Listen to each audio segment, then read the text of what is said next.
નમસ્કાર દર્શક મિત્રો, બ્રેકિંગ ન્યૂઝમાં આપનું હાર્દિક સ્વાગત છે। આપ જોઈ રહ્યા છો ગુજરાત ન્યૂઝ 24।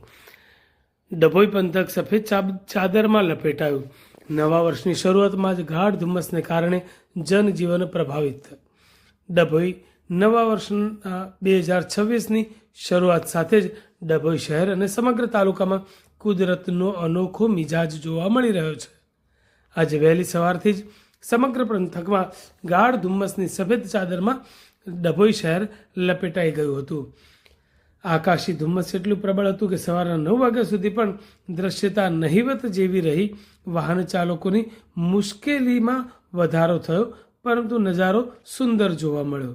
ધુમ્મસના કારણે હાઈવે અને આંતરિક માર્ગો પર પણ વાહન વ્યવહારને વ્યાપક અસર પહોંચી છે। સ્થિતિ એવી સર્જાઈ હતી કે લોકોને ભર સવારે લાઇટોનો સહારો લેવો પડ્યો।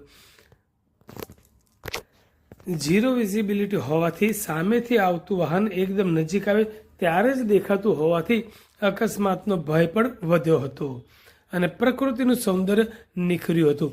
એક તરફ વાહન ચાલકો પરેશાન હતા, પરંતુ બીજી તરફ વહેલી સવારે કુદરતનો અત્યંત સુંદર અને આહલાદક નજારો જોવા મળ્યો હતો। જાણે હિલ સ્ટેશન જેવો માહોલ ડભોઈમાં સર્જાયો હતો। ખેતી અને જનજીવન ઉપર પણ અસર પડી છે।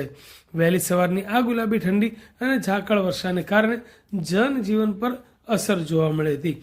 મોડે સુધી સૂર્યનારાયણના દર્શન ન થતાં લોકોએ ગરમ વસ્ત્રોનો સહારો લીધો હતો। ખાસ કરીને ગ્રામ્ય વિસ્તારોમાં ધુમ્મસની તીવ્રતા વધુ જોવા મળી હતી, જે ખેતીના પાક માટે પણ મહત્વની માનવામાં આવે છે।